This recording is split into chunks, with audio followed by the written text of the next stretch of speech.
Que o Senhor acenda essas pedras vivas que somos nós. Amém? 1 Pedro capítulo 2, a partir do versículo 1.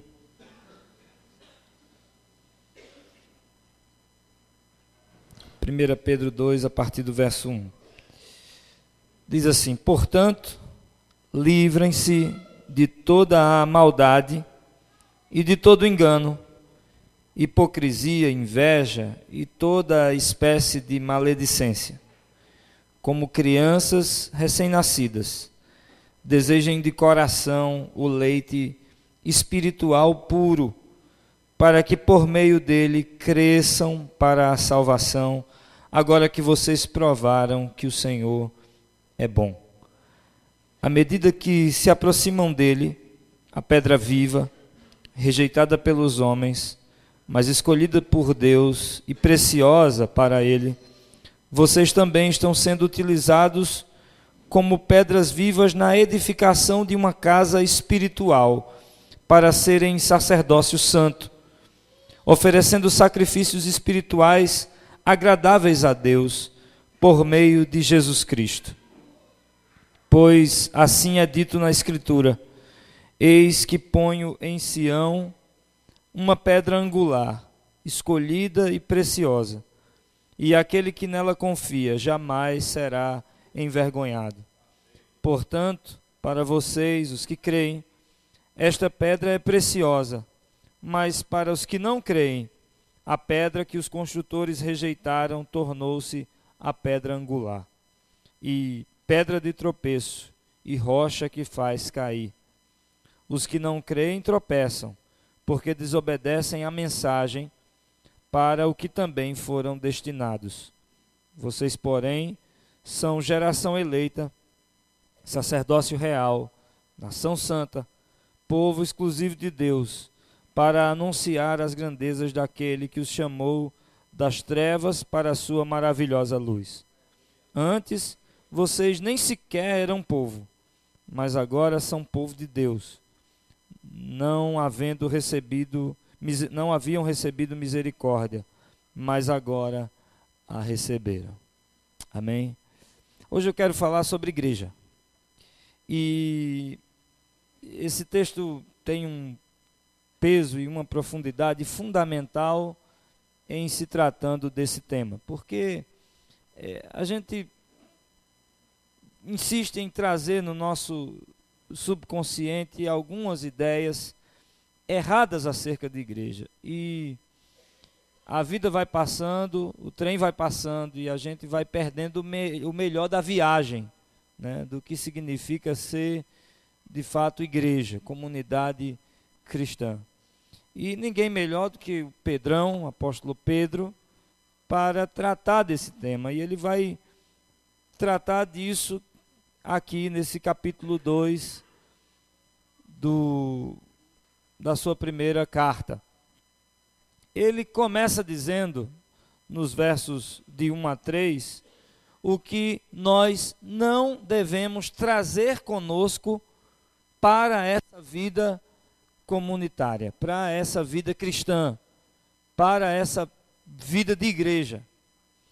Ele começa dizendo aquilo que nós precisamos rejeitar, ou as coisas das quais nós precisamos nos livrar. Quais são elas? Livrem-se de toda maldade, de todo engano, da hipocrisia, inveja e toda espécie de maledicência. O que é maledicência? É você falar mal de alguém.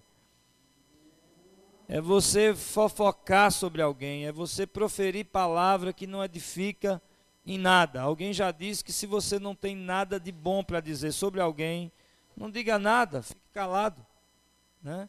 Então, essas são coisas que nós precisamos deixar de lado. E ele começa a nos trazer um foco. Verso 2.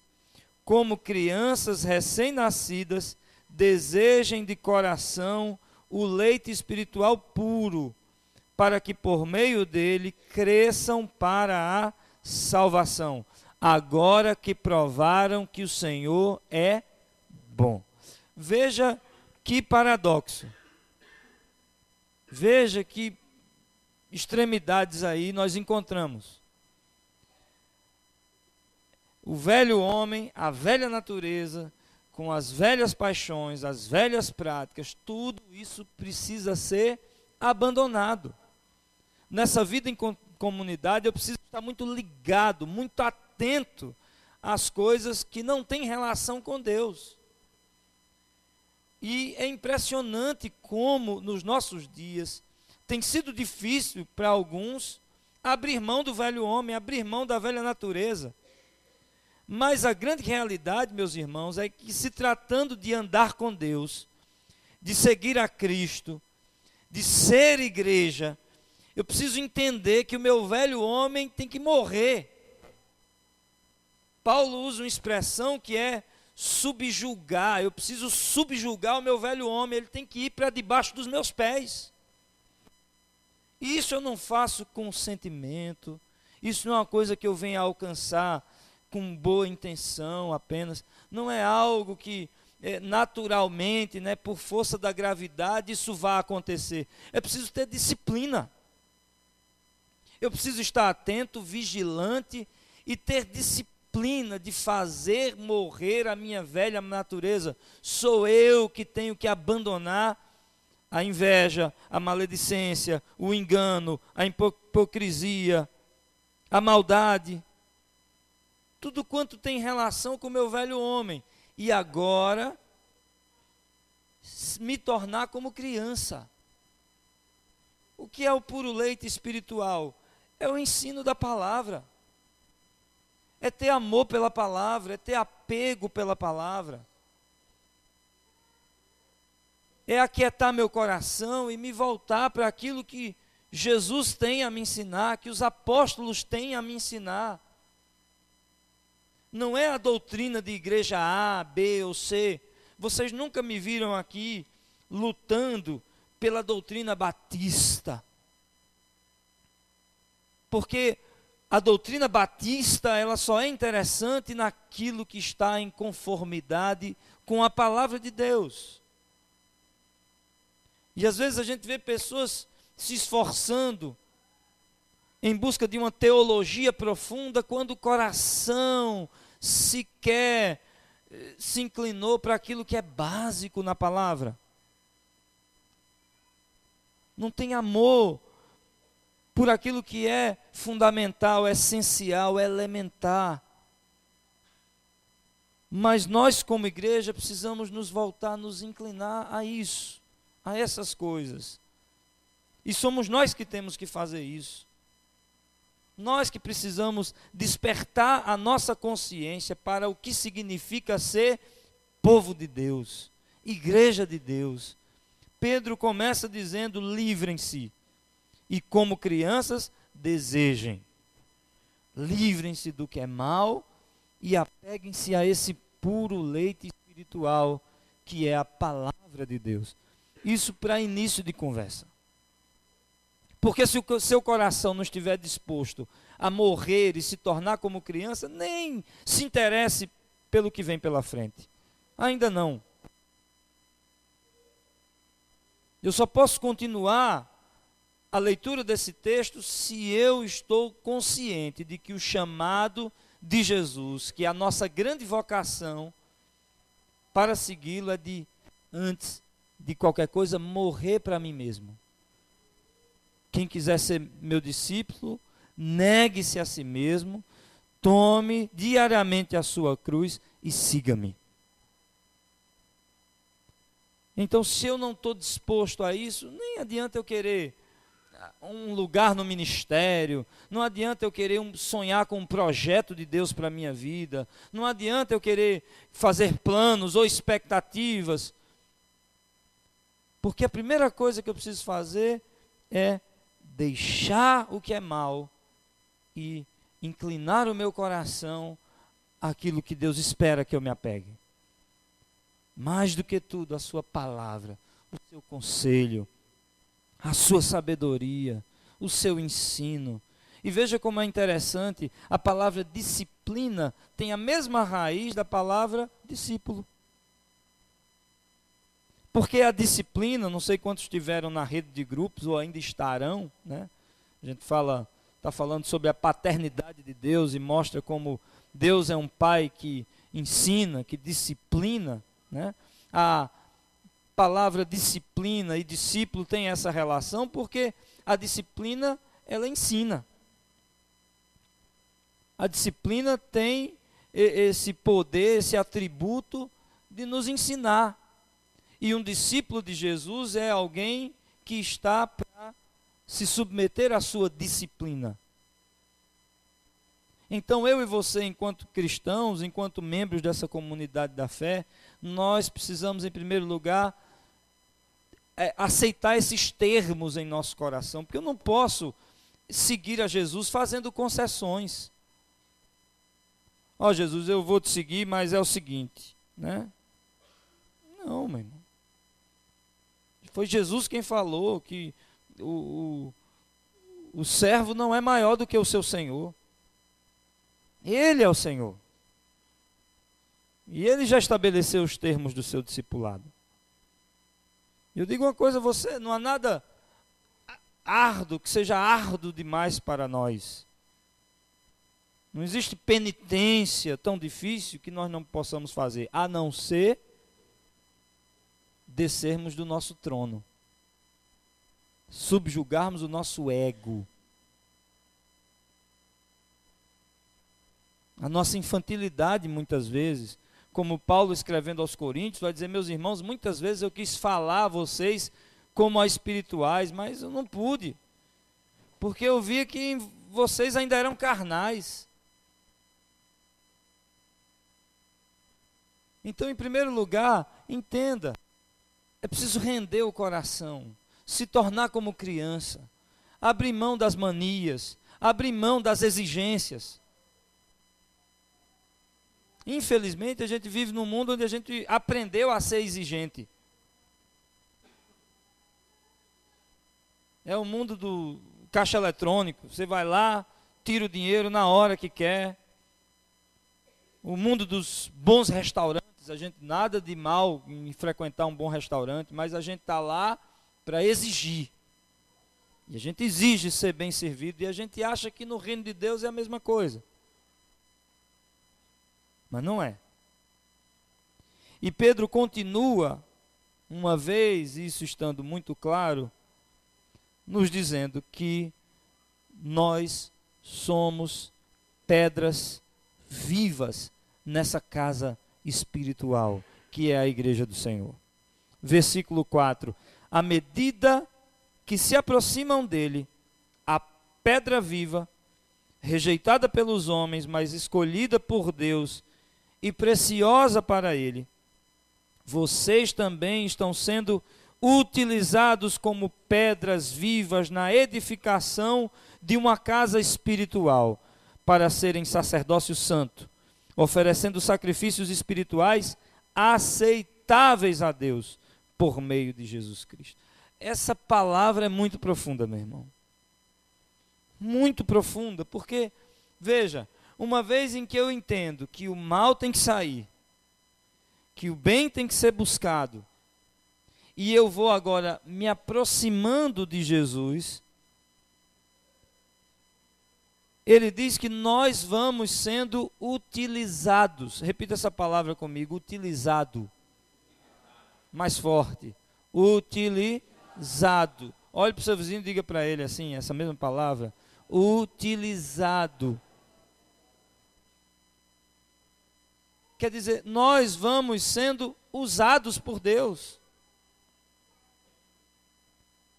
Deus vai, por nosso intermédio, realizando a sua vontade. Ele vai, ou pelo menos deveria, através das nossas vidas, se manifestando, se revelando. O problema é que nós invertemos os papéis. Nós somos uma geração que aprendeu a utilizar Deus.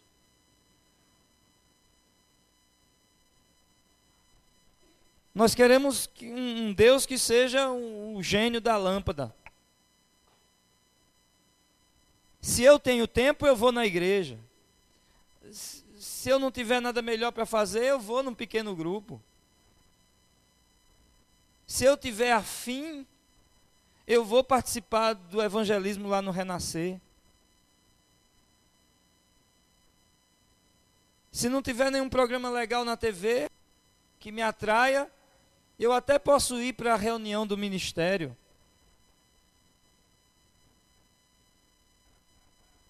Nós invertemos os papéis. Se a coisa aperta, eu vou para o culto. Eu tenho certeza que Deus vai falar comigo. Deus precisa falar comigo. Ele tem que me dar uma resposta. A porta tem que se abrir. A bênção tem que chegar. É hoje que a chave vai ser entregue na minha mão. E a nossa geração, diferente da igreja primitiva, que era utilizada por Deus, aprendeu a usar Deus. Ah, Deus é bom. E Ele é. Tanto é que no verso agora que provaram que o Senhor é bom. Deus é paciente. Deus é longânimo. Como foi um exemplo do estudo, Deus é um vozão. Um vovozão. Né? Quem é pai aqui sabe que avô estraga filho. Porque faz o que quer, muitas vezes não tem disciplina. Está na fase mesmo de avô. Mas Deus não é avô. Para você achar que pode fazer, pintar, bordar, e ele vai estar sorrindo para você, bonachão lá. E a gente pode usar vovô, né? Mete a mão na carteira do vovô, que não dá nada, né? Vai lá no potinho de moeda do vovô. Faz o que quiser. Casa de avô, chiqueiro de neto, né? Igreja não é chiqueiro de neto. Diga isso para o seu vizinho.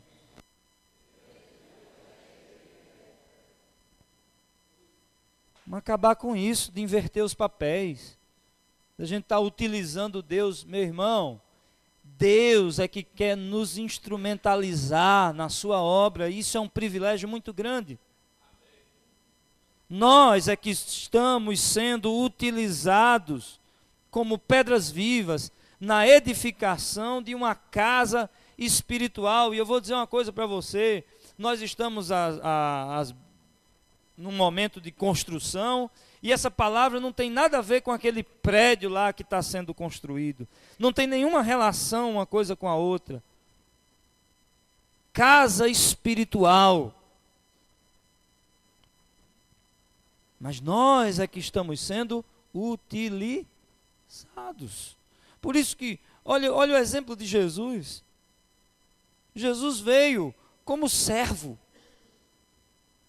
Ele poderia ter se apresentado como qualquer coisa nesse mundo. Governador, um rei, um imperador. Mas ele veio como servo. Filipenses 2 vai dizer que ele, sendo Deus, não teve por usurpação ser igual a Deus. Nem achou que isso fosse algo a que ele devesse se apegar. E às vezes a gente vê aqui entre nós coisas pelas quais não vale a pena brigar, mas a gente ficando com raiva porque não foi considerado como merecia, né? Se pensa. E Jesus veio se esvaziando, assumiu forma de homem, e como homem assumiu forma de servo, e foi obediente até a morte, morte de cruz. Na última ceia, sabendo que ia ser traído, Jesus vai lá, se cinge com a toalha, se curva para lavar os pés dos seus discípulos, e ele olha para os 12 e diz assim: vocês vão fazer bem se imitarem o meu exemplo. Assim como eu fiz, façam pelos seus irmãos. Quer dizer, e nós invertemos os papéis.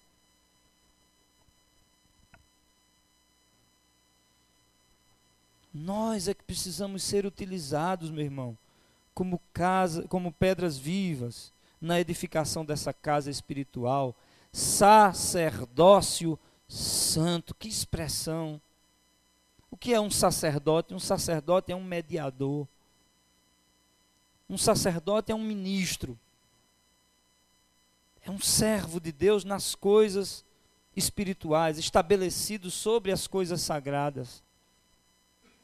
Paulo está dizendo que nós, que nos aproximamos de Jesus, nós somos sacerdócio santo, e muitas vezes nós não estamos dando a mínima para a atribuição que recebemos da parte de Deus.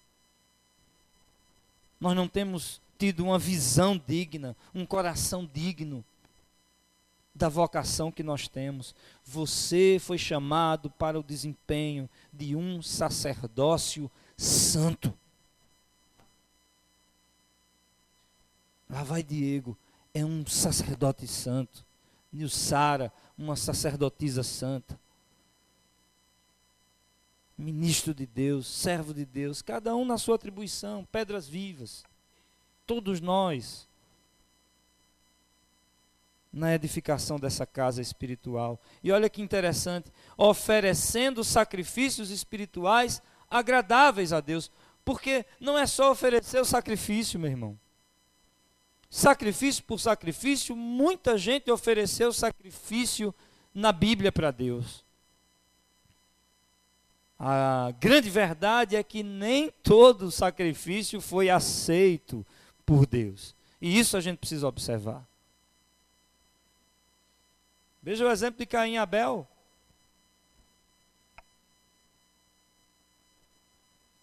Abel vai lá, pega o melhor do seu rebanho e oferece para Deus, e Deus se agrada da sua oferta.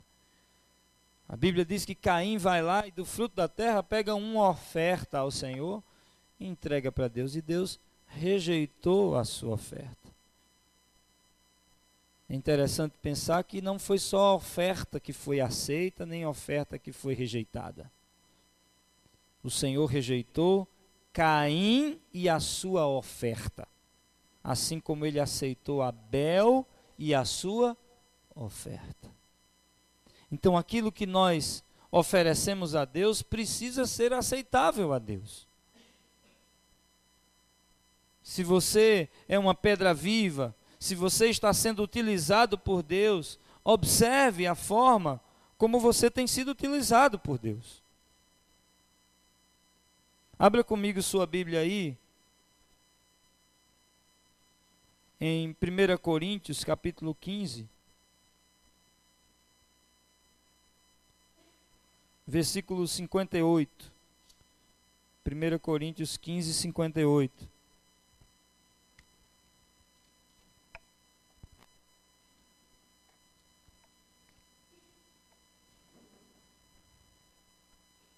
Paulo diz assim: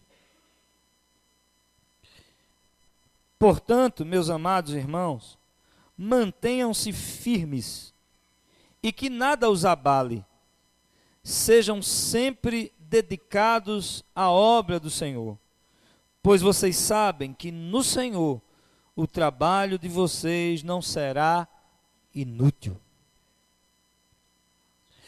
Eu gosto de uma versão, apesar de eu preferir em linhas gerais a NVI, mas nesse versículo em particular, eu gosto da versão que diz: portanto, meus amados irmãos, sejam firmes e constantes.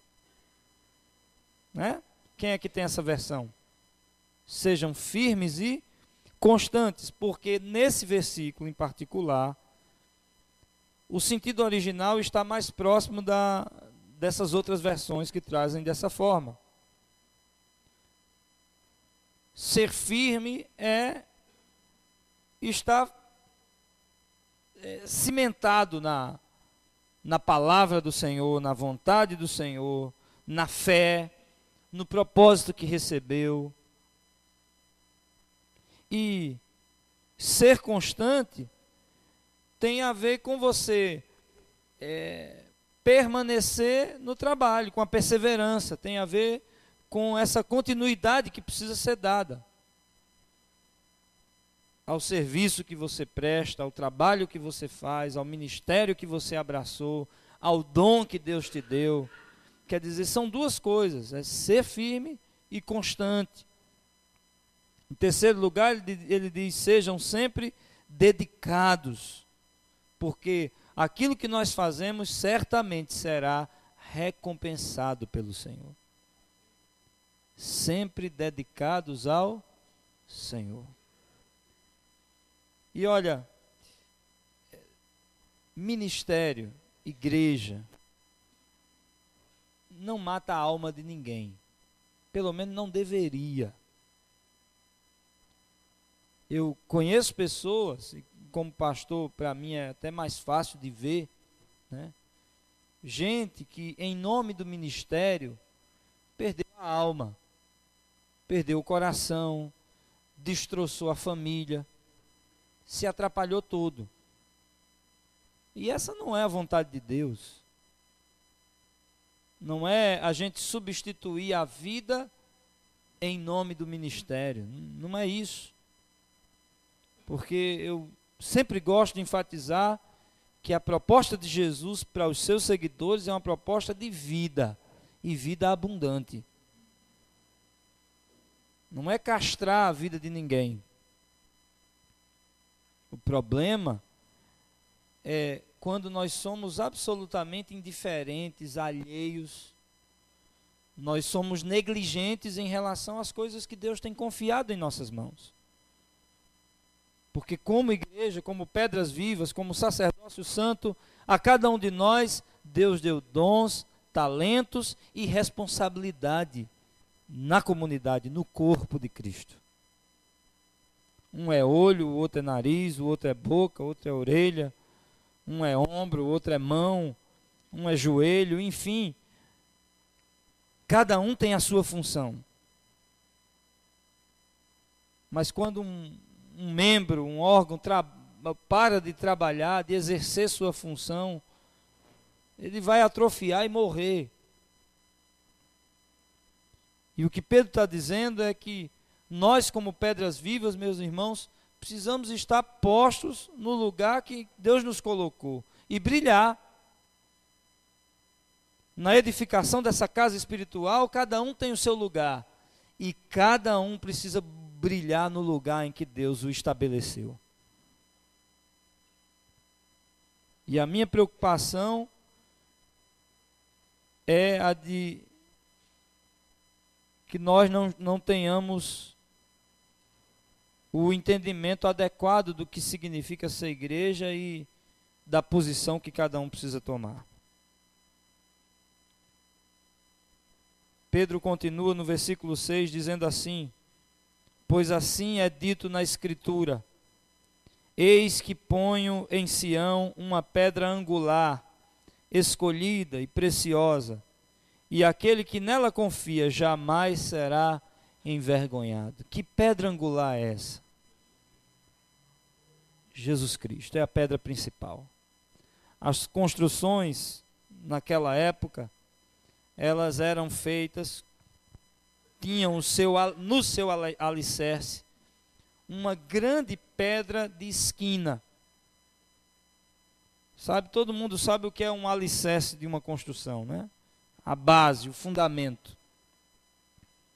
Então, hoje, quando se faz na construção civil o fundamento de qualquer edifício, uma casa que seja, se cava, se quebra pequenas pedras, cimenta aquela base e a partir dali se começa a construir uma parede. Nas construções dessa época, se tinha nas esquinas uma pedra grande, maior, né?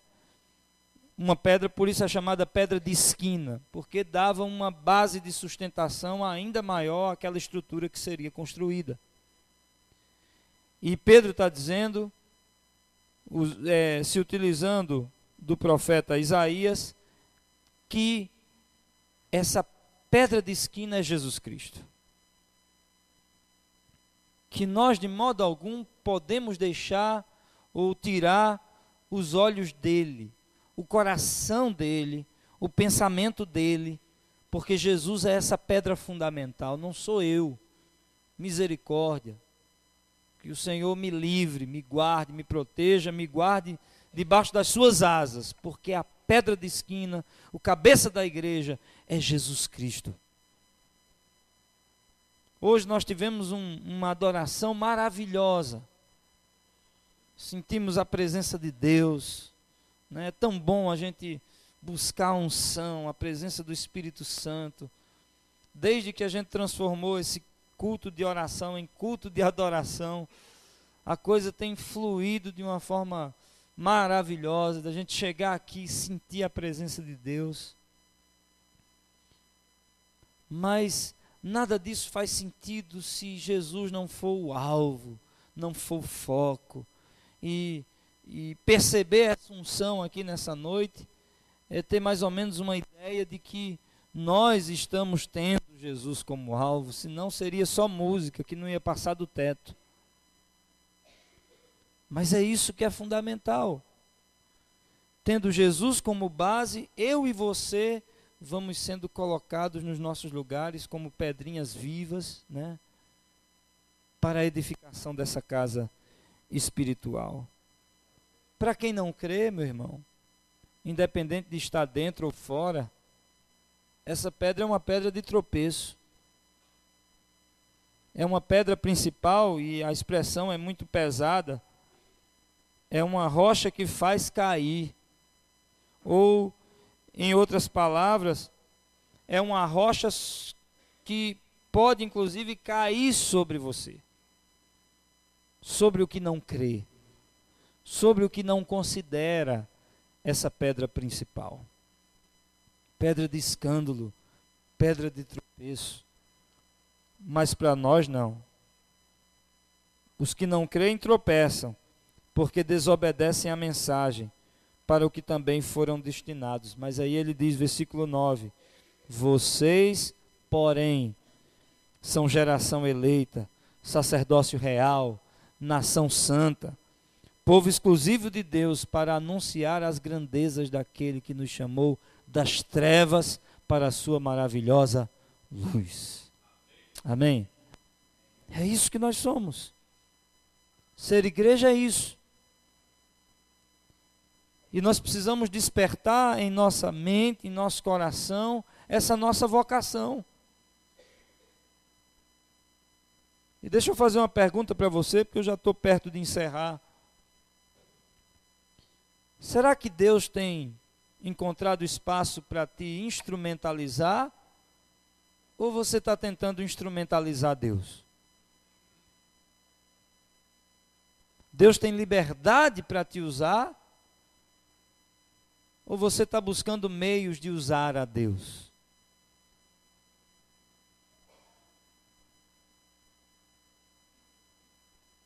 Dependendo dessa resposta, é preciso fazer um caminho de volta.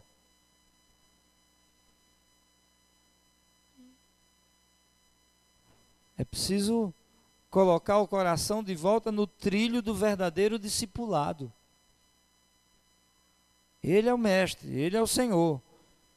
Eu sou discípulo, eu sou aprendiz. Porque o servo não é maior que o seu Senhor.